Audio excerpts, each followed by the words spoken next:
నమస్తే, welcome to fast news. నేను ప్రముఖ. ఈరోజు మనతో పాటు ఉన్న గెస్ట్ ఏపీ ఎంఆర్పిఎస్ రాష్ట్ర అధ్యక్షులు సువర్ణరాజ్ గారు మనతో పాటు ఉన్నారండి.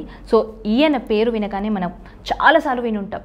కొన్ని ఏళ్ళుగా ఉద్యమకారుడిగా ఈ ఎస్సీ వర్గీకరణ కోసం కానీ ఎస్సీల ఏ విధంగా సమన్యాయం కావాలి అనే దాని గురించి కానీ అతను పోరాడుతూ వస్తున్నారు. రీసెంట్ డేస్లో మనం చూసినట్లయితే ఈ మధ్య కాలంలో ఏదో పార్టీకి కూడా వెళ్తున్నారు అని మనం విన్నాం. సో అతను రాజకీయ నాయకుడిగా అవ్వడానికి ఉద్యమం స్టార్ట్ చేశారా, లేదా ఈ ఉద్యమం ఎస్సీల బాగు కోసమా, మాదిగల బాగు కోసమా అనేది కూడా మనం అతన్ని అడిగి క్లియర్గా తెలుసుకుందాం. నమస్తే సువర్ణరాజు గారు. నమస్తే మేడం. ఎలా ఉన్నారు? బాగున్నాను. ఈ మధ్యకాలంలో ఎక్కడ చూసినా కూడా మీ పేరు బాగా వినపడుతుంది. సో రాష్ట్ర అధ్యక్షుడిగా ఎలా అనిపిస్తోంది? ఈ హోదా కానీ లేదంటే బాధ్యత కానీ చెప్పండి.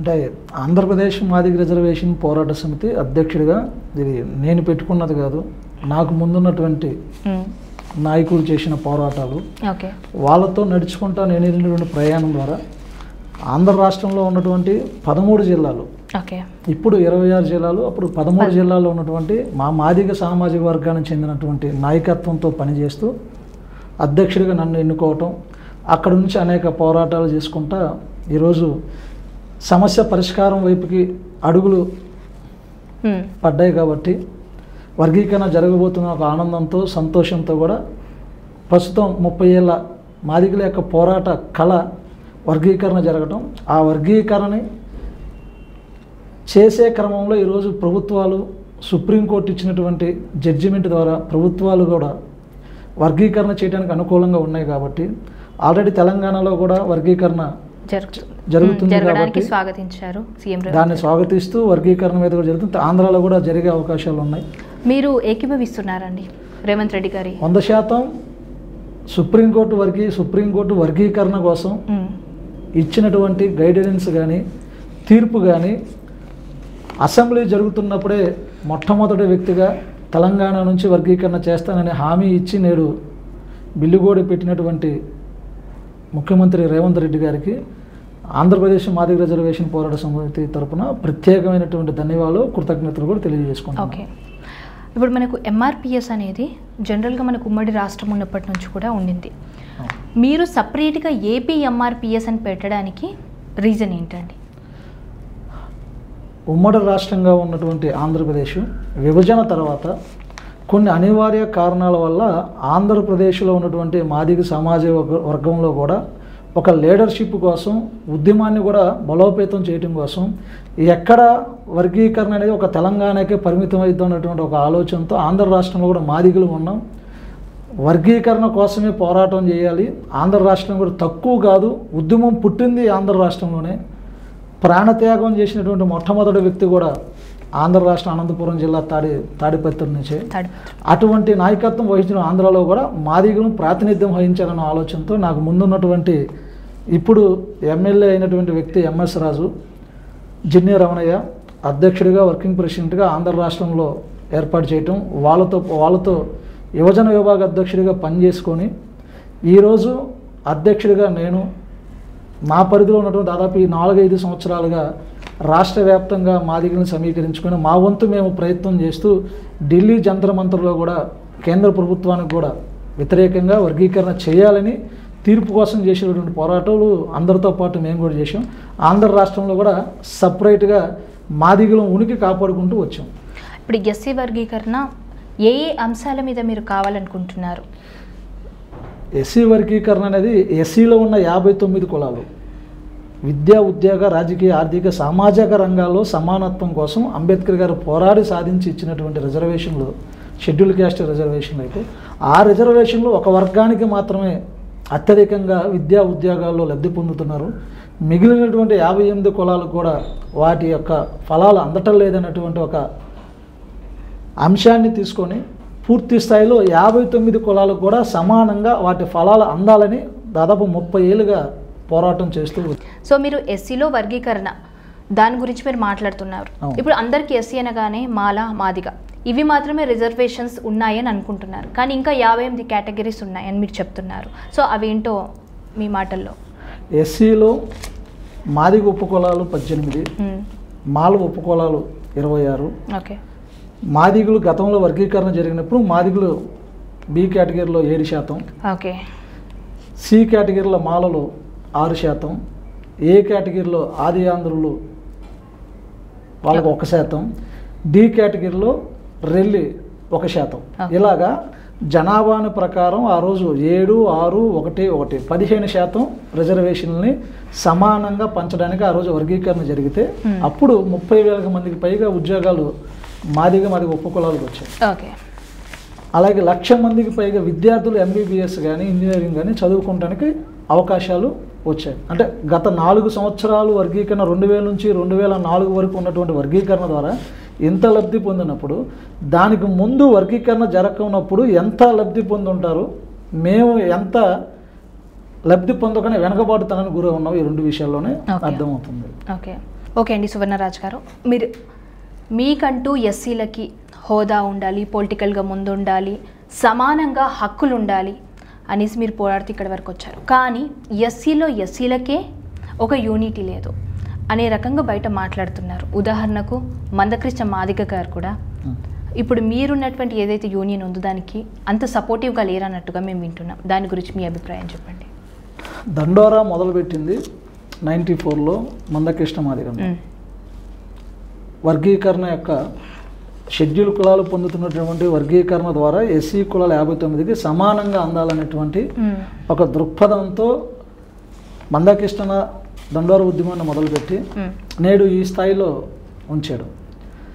30 ఏళ్లకు ముందు సదాలక్ష్మి మేడం, అలాగే మందా జగన్నాథం గారు, ఇటువంటి వ్యక్తులు అసెంబ్లీలో కూడా వర్గీకరణ చేయాలి, మాదిగలం విద్యా ఉద్యోగాలు నష్టపోతున్నామని కరపత్రాలు వేస్తూ వాల్ పేపర్లు అంటిస్తూ 1980 నుంచి కూడా దాదాపు రాష్ట్రం మొత్తం ఉమ్మడి రాష్ట్రం అంతా తిరుగుతూ మాదిగ సమాజానికి ఒక మేలుకొల్పే విధంగా వర్గీకరణ అంశాన్ని తీసుకొని రావడం జరిగింది.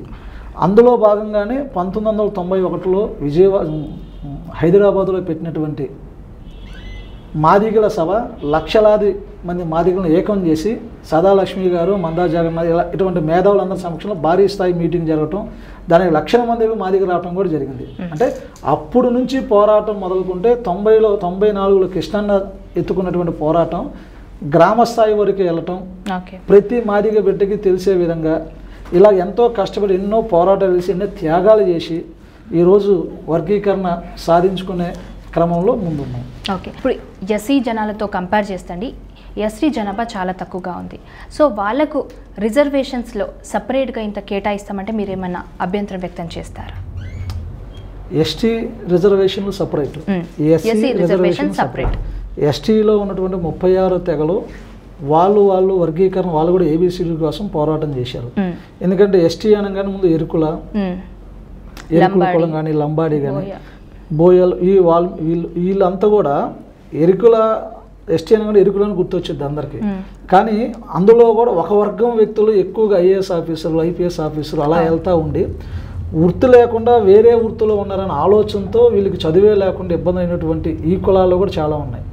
వీళ్ళందరికీ కూడా వీళ్ళ జనాభా ప్రకారం సమానంగా వాటిని అందించాలనే ఉద్దేశంతో ఎస్టీలు కూడా వర్గీకరణ కోసం పోరాటం చేశారు.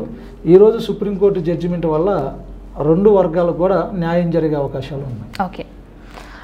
ఇప్పుడు మీరు ఏదైతే స్థాపించినటువంటి మన పెద్దలు స్థాపించినటువంటి ఎంఆర్పిఎస్ అనే ఉద్యమం ఎప్పుడైతే జరిగిందో ఇప్పటి వరకు ఈ జర్నీ మొత్తంలో ఎంతవరకు న్యాయం జరిగింది అని అనుకుంటున్నారు? వర్గీకరణ జరిగినప్పుడు అంటే 2000 నుంచి 2004 వరకు వర్గీకరణ జరిగింది. ఆ వర్గీకరణ జరిగినప్పుడు లబ్ధి పొందాం. అక్కడ నుండి ఇప్పటి వరకు మొన్న సుప్రీంకోర్టు జడ్జిమెంట్ ఇచ్చే వరకు కూడా పోరాటాలు చేస్తున్నాం. మొట్టమొదట ఉద్యమం దండోర ఉద్యమం మొదలైనప్పుడు జాతి కోసం, జాతి ప్రయోజనాల కోసం ప్రాణత్యాగాలు చేసినటువంటి కుటుంబాలు ఉన్నాయి. ప్రాణత్యాగాలు చేసిన కుటుంబాలను ఇప్పటి వరకు ప్రభుత్వాలు ఆదుకోలేకపోయింది. వాళ్ళ ప్రాణాల పణంగా అప్పచెప్తేనే ఈరోజు ఉద్యమం అనేది గల్లీలో మొదలై ఢిల్లీ స్థాయి పీఠాలను కూడా కదిలించింది. ఇంత సీరియస్గా ఉద్యమం స్టార్ట్ చేయాల్సిన అవసరం ఎందుకు వచ్చింది? ఎందుకు అంత ప్రాణత్యాగం చేయాల్సిన అవసరం ఏమొచ్చింది? ఆర్థిక ఇబ్బందులు, విద్యా ఉద్యోగాల్లో ఆర్థిక ఇబ్బందులు మనం జనరల్గా చూస్తే అన్ని కమ్యూనిటీస్లో ఉంటాయి, అన్నిట్లో మనం ఇది చూస్తూ ఉంటాం. ఇప్పుడు మన బీసీలతో సహా చూస్తూ ఉంటాం. ఇప్పుడు నేను నా బిడ్డ చదివిన, నా బిడ్డను నేను చదివించుకున్నా, 200 మంది మా ఫ్యామిలీలో ఉంటే, సపోజ్ మా ఫ్యామిలీలో ఉంటే 10 ఉద్యోగాలు ఉంటే 200 మంది అప్లై చేసినా ఒక్క ఉద్యోగం కూడా మాకు రాలా. అలాగే మా పక్కన ఉన్నటువంటి అదే ఎస్సీలో ఇంకో కులానికి 20 మంది ఉన్న ఉద్యోగాలు అయితే 10 ఉద్యోగాలు వచ్చినాయి.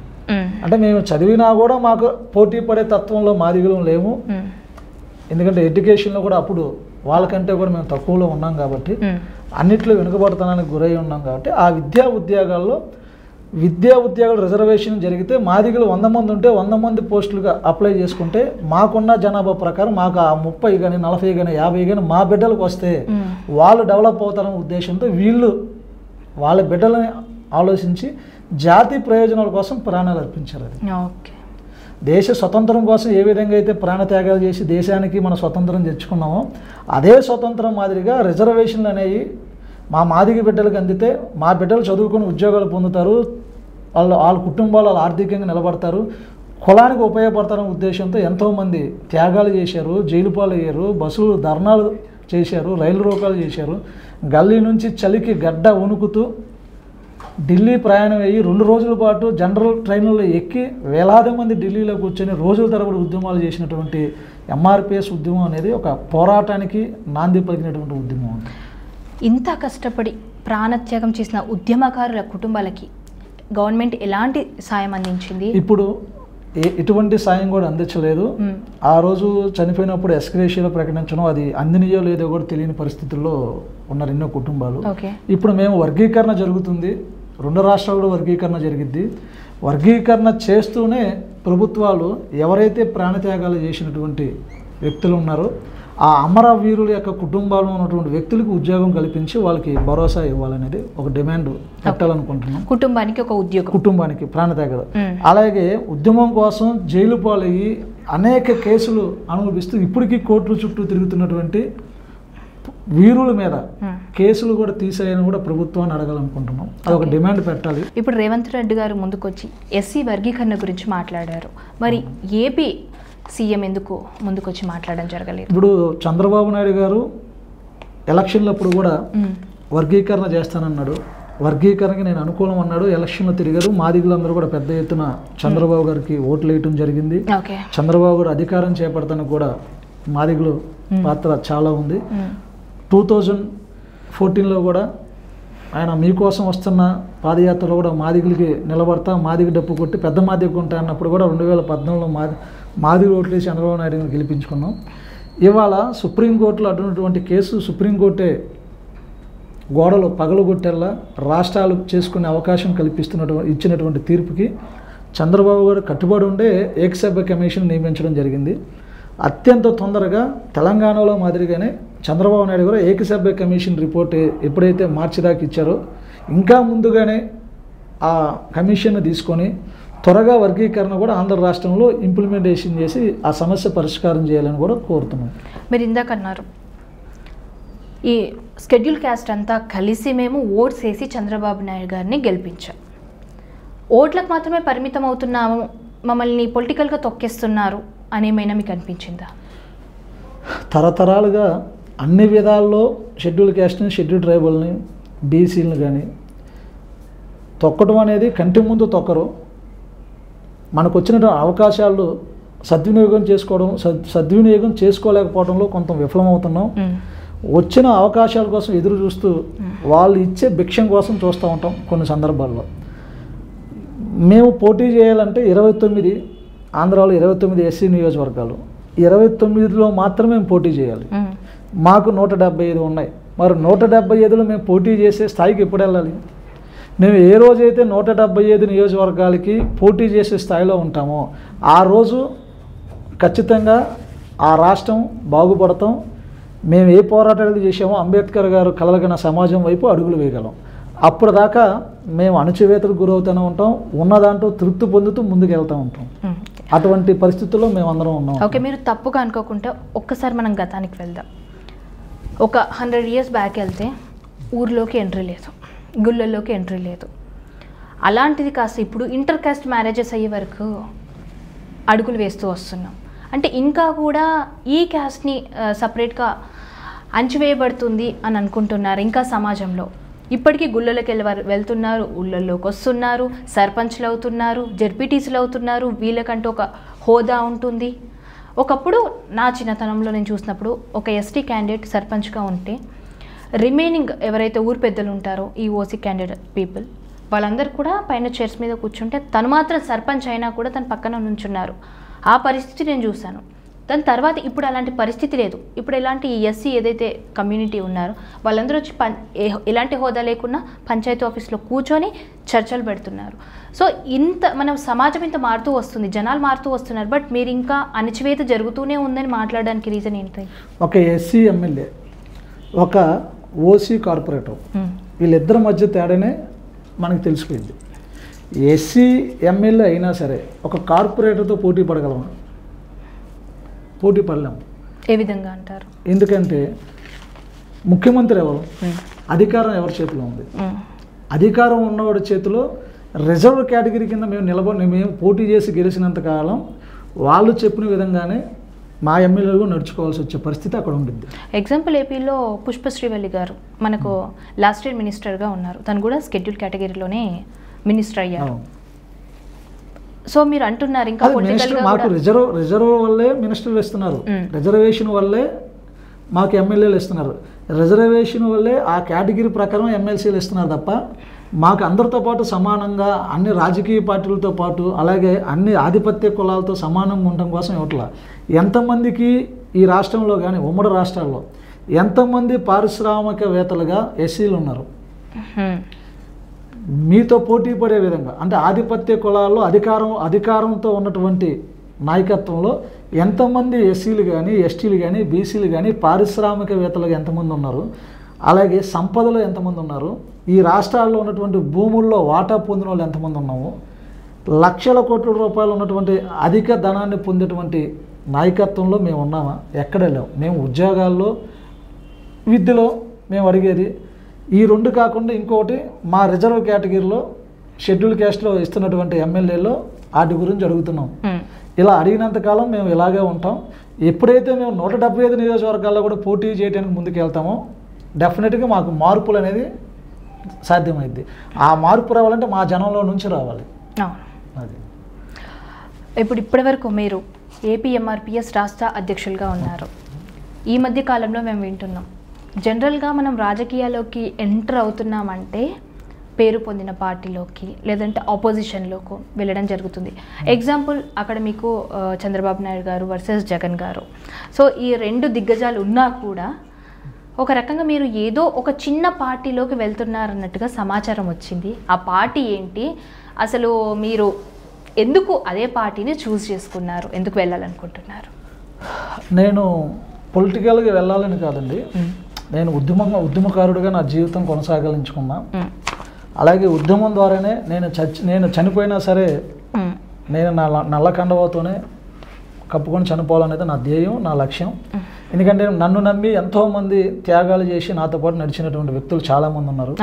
వాళ్ళందరికీ కూడా నేను ఒక జవాబుదారుగా నేను ఉండాలి. ఆర్థికంగా నేను ఏం చేయలేకపోవచ్చు, ఒక మామూలు సామాన్య వ్యక్తిని, కానీ వందల మంది వేల మంది నాతో కలిసి ప్రయాణం చేశారు. వీళ్ళందరికీ ఒక జవాబుదారీగా ఉండాలి. అలాగే అంబేద్కర్ సిద్ధాంతంతో వెళ్ళే మేము అంబేద్కరిజాన్ని తీసుకెళ్ళినటువంటి కన్షీరామ్ గారు బహుజన సమాజ్ పార్టీని స్థాపించి సైకిల్ మీద ప్రయాణం చేసి ఉత్తరప్రదేశ్ అనేటువంటి ఒక పెద్ద జిల్లాలోనే ఎక్కువ జిల్లాలు కలిగినటువంటి ఉత్తరప్రదేశ్లోనే రాష్ట్రానికి ముఖ్యమంత్రిని చేయగలిగేటప్పుడు అదే అంబేద్కర్ భావాజాలాలు కలిగినటువంటి తెలుగు రాష్ట్రాల్లో ఇప్పటి వరకు ఒక ఎమ్మెల్యే కూడా ఆ విధంగా ఇక్కడ మేము గెలిచినటువంటి చరిత్రలు లేవు. గతంలో గెలిచి ఉండొచ్చు మా వాళ్ళు, ఇప్పుడు ఉన్నటువంటి ప్రజలకు కూడా అసలు తెలియదు. ఇప్పుడు ఉన్నటువంటి యువ నాయకులకు కానీ నాయకత్వానికి కానీ మా బిడ్డలకు కూడా తెలియనటువంటి పరిస్థితుల్లో ఉన్నాం. ఇప్పుడు మనం చూసుకున్నట్లయితే తెలంగాణలో మనం ప్రతిసారి చూసుకున్నట్లయితే ఉప ముఖ్యమంత్రి ఎస్సీ క్యాండిడేట్ ఉంటారు. దాని గురించి మీరే మాట్లాడతారు? మీరు అదేనండి ఇంతకు కూడా అడిగారు ఉప ముఖ్యమంత్రి. అసలు ముఖ్యమంత్రి ఎందుకు కాకూడదు? మేము అసలు వాళ్ళెవరు మాకు ఉప ముఖ్యమంత్రి ఇవ్వటానికి? ఆ పార్టీలో ఉన్న వ్యక్తి గెలిస్తే ఆ పార్టీలో ఉన్న వ్యక్తి ఉప ముఖ్యమంత్రి అవుతున్నారు. మాకు కావాల్సింది కుర్చీ, ముఖ్యమంత్రి పీఠం. ముఖ్యమంత్రి పీఠ అయితే మాతో పాటు ఉన్న అణచివేతలు ఈ శూద్ర కులాలు మొత్తం కూడా రాజ్యాధికారం వైపు వెళ్తే మేము కూడా అన్నింటిలో సమానంగా వెళ్తాం. మాకు ఉప ముఖ్యమంత్రి పదవి ఇచ్చిన ఉప ముఖ్యమంత్రి ఎవరు మాట వినాలి? ముఖ్యమంత్రి మాట. మరి అలాంటప్పుడు మాకు ఉప ముఖ్యమంత్రితో మేము రాజకీయం భవిష్యత్తు ఇచ్చాము కదా, మాకున్న హక్కును మీరు ఇచ్చారు. మేము ఇంకా ముఖ్యమంత్రి పీఠం కోసం మేము పోరాటం చేయాలి. ఆ లక్ష్యం కోసం ముందుకు వెళ్తున్నాం. హిందుస్థానీ అవామ్ మోర్చా పార్టీ బీహార్లో జితిన్ రామ్ మాంజీ సీనియర్ పొలిటీషియన్, మంత్రిగా కూడా కేంద్ర మంత్రిగా కూడా చేసిన వ్యక్తి, బీహార్కి ముఖ్యమంత్రిగా చేసిన వ్యక్తి, అట్టడుగునటువంటి కులంలో పుట్టి ఊరికి చివర చదువు లేకుండా స్టిల్ ఇప్పటికీ ఎడ్యుకేషన్ అనేది లేనటువంటి ప్రాంతాలు, సమాజంలో అసమానతలను ఎదుర్కొంటున్నటువంటి వ్యక్తి, అటువంటి కుటుంబంలో నుంచి బీహార్కే ముఖ్యమంత్రి అయినటువంటి వ్యక్తి మా దళిత బిడ్డ. ఆయన రాజకీయాన్ని ఆంధ్ర రాష్ట్రంలో కూడా అదే కొండను తీసుకెళ్తూ కన్షీరావు గారు, అంబేద్కర్ చూపించినటువంటి బాట, కన్షీరావు గారు వేసినటువంటి పునాదుల్ని ఎక్కడైతే బీహార్లో మళ్ళీ అదే పునాదుల్ని బీహార్ ముఖ్యమంత్రిగా ఈరోజు ఎంఎస్ఎంఈ సెంట్రల్ మినిస్టర్గా ఉన్నటువంటి జితిన్ రామ్ మాంజీ సార్ గారి యొక్క పార్టీకి ఆంధ్రప్రదేశ్ అధ్యక్షుడిగా వెళ్ళటానికి నా జాతి బిడ్డలకి అనేక రంగాల్లో, పారిశ్రామిక రంగాల్లో, మిగిలిన రంగాల్లో కూడా ఆర్థికమైనటువంటి సమకూర్చే విధానంలో వాళ్ళకి ప్రభుత్వాలు అందించాల్సినటువంటి లోన్ల విషయంలో కూడా ఎంఎస్ఎంఈ మినిస్టర్ ఉన్నాడు కాబట్టి ఆయన ద్వారా ఇక్కడ మాకున్నటువంటి ప్రభుత్వంతో సహాయ సహకారాలతో మా జాతి బిడ్డల డెవలప్మెంట్ కోసం మేము పార్టీలో జాయిన్ అవ్వడం జరిగింది. డెఫినెట్గా అన్ని కులాలతో పాటు రేపు జరగబోయే ఎలక్షన్లో నిలబడటానికి సాయశక్తిలో ప్రయత్నం చేస్తూ నా జాతితో పాటు అణిచివేయబడినటువంటి కులాలందరినీ కలుపుకుంటూ ఆధిపత్య కులాల్లో కూడా ఆర్థిక ఇబ్బందుల్లో కొట్టుమిట్టాడుతున్నటువంటి ప్రతి సామాజిక విలువలు కూడినటువంటి అందరికీ సమానంగా రాజకీయ ప్రవేశం కల్పించే విధానంతోనే ముందుకెళ్ళబోతున్నాం. ఓకే, సో ఎప్పుడెప్పుడు మీ నోట్ నుంచి విందామా పార్టీ పేరుని వెయిట్ చేస్తున్నాను. మొత్తం చెప్పారు, పార్టీ పేరు తప్ప. హిందుస్థానీ అవామ్ మోర్చా. హిందుస్థానీ అవామ్ మోర్చా ఫౌండర్ జితిన్ రామ్ మాంజీ. ఇప్పుడు ఈ పార్టీ జాతీయ అధ్యక్షుడిగా జితిన్ రామ్ మాంజీ గారి యొక్క కొడుకు జాతీయ ప్రెసిడెంట్గా సంతోష్ సుమన్ మాంజీ, ఆయన జాతీయ అధ్యక్షుడిగా ప్రెసిడెంట్ బీహార్ ఐటీ మినిస్టర్ కూడా పనిచేస్తూ ఉన్నారు. ఓకే, ఇటువంటి రాజకీయ రంగ ప్రవేశంలో రాజకీయాన్ని బీహార్ అంత పెద్ద రాష్ట్రంలోనే జితిన్ రామ్ మాంజీ సారు నిలబడిన తీరు కానీ ఆయన చేసిన పోరాటాల వల్ల ఈరోజు ఆయన నిలబడ్డ స్టాండ్ని ఆంధ్ర రాష్ట్రంలో కూడా ఆ పార్టీని బలోపేతం చేస్తూ ఎంఎస్ఎంఈ ద్వారా అనేక మంది నా జాతి బిడ్డలకు అన్ని వర్గాల్లో ఉన్నటువంటి ఎంతోమందికి మాకు చేతనైనా మేము చేయగలిగినటువంటి ప్రభుత్వంతో, కూటమి ప్రభుత్వంతో దగ్గరగా వెళ్తూ అవన్నీ కూడా పూర్తి చేస్తూ పార్టీని బలోపేతం చేసుకోవాలనేది మా ఆలోచన. ఓకే, ఇప్పుడు మనము ద్రౌపది ముర్ము గారిని చూసుకున్న షెడ్యూల్ కాస్ట్, మమతా బెనర్జీ గారిని చూసుకున్న షెడ్యూల్ కాస్ట్, సో వీరి సక్సెస్కి మీరు హ్యాపీగా ఫీల్ అవుతూ ఉంటారు. ఎందుకంటే ఒక వెనుకబడిన కులాల నుంచి వచ్చి ఒకరు ముఖ్యమంత్రి, ఒక రాష్ట్రపతి అయ్యారు. రాష్ట్రపతి ఆమె వెనకబడిన కులాల్లో చదువుకొని ఇబ్బందులు పడి ఒక రాష్ట్రపతి స్థాయికి వెళ్ళింది. రాష్ట్రపతి స్థాయికి వెళ్ళినా కూడా రామ మందిరం ఓపెనింగ్కి రాష్ట్రపతి ప్రథమ పౌరురాలు దేశానికి ఆమె లేదు. మేడం గారిని రాష్ట్రపతినే ఆహ్వానం అందల. అలాగే మీరు ఇంతగా ఒక క్వశ్చన్ అడిగారండి, ఏంటంటే ఆహ్వానం అందలేదని మీరు ఎలా డిసైడ్ చేశారు? రాలేదు చెప్పింది కదా. ఓకే, రాలేదు, ఆహ్వానం అందలేదు. ఆహ్వానం అందితే వెళ్ళేవాళ్ళు, వెళ్ళలేదు. ఆహ్వానం అందలేదు, వెళ్ళలేదు. కాబట్టి మేమేమంటామంటే ఈ భారతదేశంలో సాక్షాత్తు ప్రధానమంత్రి కూతురు ఇందిరాగాంధీ గారిని సైతం గుడిలోకి రానికుండా అడ్డుకున్నటువంటి చరిత్ర మన దేశంలో ఉంది. అటువంటి ఇందిరాగాంధీ గారిని సైతం ఈ దేశాన్ని ప్రధానమంత్రి చేసినటువంటిది భారత రాజ్యాంగం. ఆ రాజ్యాంగాన్ని ఇచ్చింది డాక్టర్ బాబాసాహెబ్ అంబేద్కర్. ఎక్కడ ఉన్నటువంటి స్త్రీలు ఈరోజు దేశాన్ని పాలించే విధంగా తీసుకెళ్లారు. 12 గంటలు పని దినాలు ఉన్నటువంటి స్త్రీలకి 8 గంటలు చేసి పసవి టైంలో కూడా వాళ్ళకి సెలవులు ప్రకటిస్తూ మగవాళ్ళతో సమానంగా తీర్చుకొచ్చి ఓటు అనేది దేశంలో ఉన్న ప్రతి ఒక్కరు 18 ఏళ్ళు నిండినటువంటి వ్యక్తులు ఎవరికైనా సరే ఓటు హక్కును కల్పించి అందరినీ తలరాతలు మార్చి ఈరోజు ముఖ్యమంత్రులుగా కానీ ప్రధానమంత్రులు కానీ అన్నిటికి కూడా ఆ ఓటు హక్కు ద్వారా మన రాత్రులు మనం మార్చుకోవడానికి అవకాశం కల్పించింది డాక్టర్ బాబాసాహెబ్ అంబేద్కర్. ఆయన వారసులుగా ఆ ఓటుని ఆంధ్ర రాష్ట్రంలో ఆ ఓటు విలువను తెలియజేస్తూ ఆ ఓటు ద్వారా మేము ఏం కోల్పోతున్నాము, ఓటును అమ్ముకోవడం వల్ల మేము ఏం కోల్పోతున్నాము, అమ్ముకోకుండా ఓటుని మనము రాజ్యాంగం ద్వారా ఇచ్చినటువంటి ఓటుని మనం వినియోగించుకుంటే మనం ఏం సాధించబోతాం అనేది నా జనాలకి చెప్పుకోవాల్సిన బాధ్యత మా అందరి మీద ఉంది. Okay, last and final question అండి. బేసిక్గా మనం ఉద్యమాలు చూస్తుంటాం, ఉద్యమాలు కాస్త నెమ్మదిగా రాజకీయాల వైపు అడుగులు వేస్తుంటాయి. ఎగ్జాంపుల్ మనకి తెలంగాణలో కేసీఆర్ గారు, ఈ టీఆర్ఎస్ అనేది ఒకప్పుడు పార్టీ కాదు ఉద్యమంగా స్థాపించి ఆ తర్వాత పార్టీగా రూపాంతరం చెంది రాజకీయాల్లోకి రావడం. సో ఆల్రెడీ తను సెంట్రల్ మినిస్టర్గా చేస్తూ ఈ ఉద్యమకారుడిగా స్టార్ట్ చేస్తూ మళ్ళీ సీఎం పీఠం ఎక్కడం ఇదంతా మనం చూస్తున్నాం. సో ఇక్కడ చూస్తున్నట్లయితే మీరు కూడా ఉద్యమం అని స్టార్ట్ చేసుకుంటూ వచ్చి ఇప్పుడు నెమ్మదిగా రాజకీయాల వైపు అడుగులు వేస్తున్నారు. అంటే మీ మెయిన్ మోటివ్ ఏంటి అసలు? మేము ఉద్యమకారులు అంటే నేను మొదలుపెట్టిందే ఎంఆర్పిఎస్ ఉద్యమం నుంచి బయటకు వచ్చినాం. ఏపీ ఎంఆర్పిఎస్ స్టార్ట్ చేసి వర్గీకరణ సమస్య పరిష్కారం వైపు వెళ్ళింది కాబట్టి రాజకీయం వైపు కూడా మేము ఉండాలి. ఏదైతే విద్యా ఉద్యోగం కోసం పోరాటం చేశామో అదే పోరాటాన్ని రేపు రాజ్యాధికారంలోకి వెళ్ళటం కోసం అణిచివేయబడినటువంటి కులాలన్నిటికీ కూడా అందరితో పాటు సమానంగా ఆర్థిక అసమానతలు తొలగించాలంటే రాజ్యాధికారం చేతిలో కావాలి. ఆ రాజ్యాధికారాన్ని చేతిలో కావాలంటే రాజకీయ పార్టీ కావాలి. అందులో నా కులానికి సంబంధించిన పార్టీ ఉంటే మంచిది అనుకొని జితన్ రామ్ మాంజీ గారి పార్టీలోకి వెళ్ళడం జరిగింది.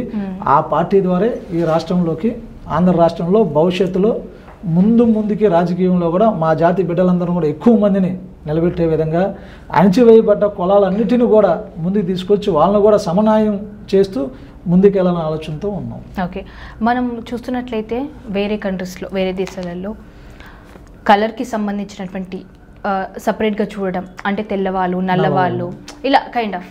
మన ఇండియాలో చూస్తే కనుక ఇలా కమ్యూనిటీస్ అసలు చెప్పాలంటే అది అక్కడ పోయింది మొత్తం. నల్లవాళ్ళు తెల్లవాళ్ళు అనేది మొత్తం ఆ జనరేషన్ అనేది మొత్తం ఆ ఏరానే పోయింది మనకి. బట్ మన ఇండియాలో మాత్రం ఇంకా క్యాస్ట్, ఎస్సీ, బీసీ, ఓసీ అసలు ఇవన్నీ ఉండకుండా ఉంటే మాకు కూడా ఈక్వాలిటీ వచ్చేది అని ఎప్పుడైనా మీకు అనిపించిందా? ఏవన్నీ అంటే ఈ కమ్యూనిటీ సిస్టమే లేకపోతే, క్యాస్ట్ అనే సిస్టమే లేకపోతే అందరితో పాటు మేము కూడా ఈక్వల్ అని ఉంటుంది అనేది మీకు ఏమైనా అనిపించిందా? భారతదేశంలో సంపాదించినటువంటి సంపదలు జాతీయం చేసి భూములు జాతీయం చేస్తే అసలు రిజర్వేషన్ వద్దు. ఓకే, దేశ సంపదను జాతీయం చేయాలి. భూములు జాతీయం చేస్తే రిజర్వేషన్ వద్దు. అందరూ సమానంగానే ఉంటాం కదా. మా దగ్గర డబ్బు లేదు, భూములు లేవు, సంపాదన లేదు, సంపద సృష్టించడానికి మా దగ్గర లేదు. మేము అన్ని రంగాల్లో మేము లేము. ఇప్పుడిప్పుడే కొంచెం వచ్చాం. అది రిజర్వేషన్ వల్ల వచ్చాం. రిజర్వేషన్ లేని ప్రాంతంలో మాకు ఎమ్మెల్యే టికెట్ ఇవ్వగలరా? మీరు అప్పటి నుంచి కూడా మాట్లాడుతున్న తిప్పి రాజకీయాల వైపు వస్తున్నారు. ఎమ్మెల్యే టికెట్, మంత్రి, ముఖ్యమంత్రి ఇదే. అంటే మీ మెయిన్ మోటివ్ ఇదే అనుకోవచ్చా? రాజకీయాల్లో రిజర్వేషన్ అవ్వాలి. మొన్నటిదాకా పోరాడింది వర్గీకరణ కోసం. వర్గీకరణ సమస్య పరిష్కారం వెళ్లే మార్గంలో ఉంది, జరగబోతుంది కూడా. తెలంగాణలో కూడా అయిపోయినట్టే. ఇప్పుడు తెలంగాణలో కూడా ఇప్పుడు 9% రిజర్వేషన్ ఎవరు ఊహించిన విధంగా 9% ఇచ్చారు. దానికి సంతోషం. అలాగే భారతదేశంలోనే మొట్టమొదటి వ్యక్తి కూడా నిలబడిన వ్యక్తి రేవంత్ రెడ్డి గారే రుజువు చేసి చూపించారు. అలాగే చంద్రబాబు నాయుడు గారు గతంలో వర్గీకరణ చేసింది కూడా చంద్రబాబు నాయుడు గారే. ఇప్పుడు వర్గీకరణ చేస్తున్న హామీ ఇచ్చి గెలిచింది కూడా చంద్రబాబు నాయుడే. తప్పకుండా చంద్రబాబు నాయుడు గారు చేస్తారు. చేసే క్రమంలో ఒకవేళ ఏవైనా వర్గీకరణ విషయంలో మాకు జిల్లాల వారీగా వర్గీకరణ చేస్తే చాలా తక్కువ మంది ఉన్నాము. అలాగే జిల్లాల పరంగా చూస్తే మాదిగులు అన్యాయం జరిగే అవకాశం ఉంటుంది. కాబట్టి గతంలో మాదిరిగానే రాష్ట్ర వ్యాప్తంగా వర్గీకరణ చేయాలనేటువంటి డిమాండ్ కూడా చంద్రబాబు నాయుడు గారికి తెలిసే విధంగా చేసి ఒక విజ్ఞప్తితో కూడుకున్నటువంటి వర్గీకరణ విషయంలో చంద్రబాబు నాయుడు గారికి తెలియజేస్తాం రాష్ట్ర వ్యాప్తంగా వర్గీకరణ చేయాలని. ఓకే, మనం చూస్తున్నట్లయితే సుప్రీంకోర్టు ఆదేశాల ప్రకారం ఎస్సీ వర్గీకరణ జరగాలని ఆదేశాలు ఇవ్వడం జరిగింది. మనం తెలంగాణ చూసినట్లయితే మొత్తం ఇండియాలోనే ఫస్ట్ సీఎం సో ఇది ఏదైతే ఉందో మన ఎస్సీ వర్గీకరణని స్వాగతించి ముందుకొచ్చి ఎస్ మేము ఇక్కడ చేస్తాము అనేసి తెలంగాణ ముఖ్యమంత్రి చెప్పడం జరిగింది. మనం ఇక్కడ చూసినట్లయితే AP CM Chandrababu Naidu so మనకు ఏక్ సభా కమిషన్ అనేది ఏర్పాటు చేయడం జరిగింది. అది ఫిబ్రవరిలోనే రావాలి ఆ కమిషన్ సంబంధించినటువంటి రిజల్ట్, కానీ దానికి మార్చ్కి పెంచడం జరిగింది. సో ఈ మధ్యలో 1 month డ్యూరేషన్ ఎందుకోసమని మీరు అనుకుంటున్నారు? సుప్రీంకోర్టు ఇచ్చినటువంటి తీర్పుకి 2 రాష్ట్రాల్లో కూడా ఏకసభ్య కమిషన్ నియమించడం, ఆ కమిషన్ రాష్ట్ర వ్యాప్తంగా ఉన్నటువంటి అన్ని కులాలని బహిరంగంగానే పిలిపించుకొని వాళ్ళ యొక్క గైడ్లైన్స్ తీసుకుంటూ కులాలను లెక్కేస్తూ మొత్తం టోటల్ ఏకసభగా ఒక రిపోర్ట్ తయారు చేసింది. ఇంకా కొంచెం పెండింగ్ ఉంది, ఇంకొక 4 రోజులు గడువు ఇవ్వమని చెప్పి ప్రభుత్వాన్ని కోరడం, ప్రభుత్వం కూడా మార్చి దాకా వాళ్ళకి టైం ఇవ్వడం, మార్చి 15-16 దాకా. ఈలోపు ఆ కమిషన్కి వచ్చిన రిపోర్ట్ ఆధారంగా వర్గీకరణ చేయడానికి రిపోర్ట్ ఇస్తారా, వర్గీకరణ వ్యతిరేకంగా రిపోర్ట్ ఇస్తారని మార్చి దాకా చూడాలి. మాకైతే 99% మంచి రిపోర్ట్ వచ్చింది. మాదిగలకు జరుగుతున్న అన్యాయం కూడా మాకు పూర్తిగా ఏకసభ్య కమిషన్లో వినిపించడం జరిగింది. అలాగే ఏకసభ్య కమిషన్ ద్వారా చంద్రబాబు నాయుడు గారు వర్గీకరణ చేస్తారనే నమ్మకం మాకుంది. అయితే వర్గీకరణ చేసే క్రమంలో గతంలో మాదిరిగా వర్గీకరణ చేస్తే లబ్ధి పొందుతాం, లేదంటే దాదాపు 26 జిల్లాల్లో ఎక్కువ జిల్లాల్లో మాదిగలు లబ్ధి చేకూరకుండా అన్యాయం జరిగే అవకాశాలు ఉంటాయి. అంటే ఇప్పుడు జిల్లాల వారీగా వర్గీకరిస్తే లబ్ధి చేకూరే అవకాశాలు ఉంటాయంటారా? జిల్లాల వారీగా వర్గీకరణ జరిగితే మాదిగలు నష్టపోయే అవకాశం ఉంటుంది. ఏ విధంగా అండి?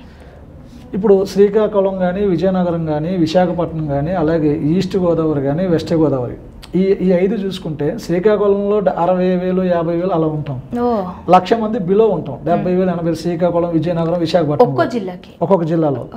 అక్కడ మా సోదరులు మాకంటే దాదాపు ఇంకొక 20-25% ఎక్స్ట్రా ఉన్నారు అక్కడ. అంటే మేము 70,000 మంది ఉంటే వాళ్ళ 1,00,000 మందికి పైన ఉన్నారు ఆ జిల్లాలో మా సోదరులు. అలాగా అటువైపు నుంచి వస్తే వాళ్ళు ఎక్కువగా ఉన్నప్పుడు అక్కడ మేము ఉద్యోగాలు పొందడంలో చాలా వెనుకబాటుతనానికి గురవుతాం జిల్లాల వారి. అలాంటి జిల్లాలు చిత్తూరు కానీ, తిరుపతి కానీ, ఉమ్మడి చిత్తూరు జిల్లాలో అలాగే ఉన్నాం. అలాగే నెల్లూరు జిల్లాలో కూడా తేడా ఉన్నాం. ఒక అనంతపురం జిల్లా, ఒక కర్నూలు, ఒక అనంతపురం, కడపలో మాదిగలు ఎక్కువ చెందుతూ ఉన్నాం. ప్రకాశం జిల్లా కూడా ఇంచుమించు ఇద్దరు పోటాపోటీగా ఉన్నాం. కృష్ణా జిల్లాలో ఉన్నాం, గుంటూరులో ఉన్నాం. ఈ మిగిలినటువంటి ప్రాంతాల్లో మా జాతి బిడ్డలు దేనికోసమైతే పోరాటం చేసి త్యాగాలు చేసామో ఆ త్యాగాల కోసం, ప్రాణత్యాగాలు చేసి వర్గీకరణ సాధన కోసం చేసినటువంటి పోరాటాలకి విజయం సాధించాలన్నా, మా జాతికి మేలు జరగాలన్నా రాష్ట్ర వ్యాప్తంగా వర్గీకరణ జరిగితే పూర్తి స్థాయిలో సమన్వయం జరిగే అవకాశాలు ఉంటాయి. థ్యాంక్ యూ సో మచ్ రాజు గారు. మీరు అనుకున్నటువంటి ఆశయాలు, ఆశలు ఇవన్నీ కూడా నెరవేరాలి. సో మీరైతే ఏదైతే వర్గీకరణ కోసం ఇన్ని రోజులు మీరు ఉద్యమం చేశారో ఆ కళ త్వరలో నెరవేరబోతోంది. మీరు అనుకున్నట్టుగానే ఒక మంచి పదంలో ఈ 59 మంది ఎవరైతే మనకు స్కెడ్యూల్ కాస్ట్ కింద మనం కన్సిడర్ చేయబడ్డారో వాళ్ళందరికీ కూడా బాగా జరగాలని మనస్ఫూర్తిగా కోరుకుంటున్నాను. థ్యాంక్ యూ అండి. ఈ వీడియో కనుక మీకు నచ్చినట్లయితే like, share and subscribe to fast news.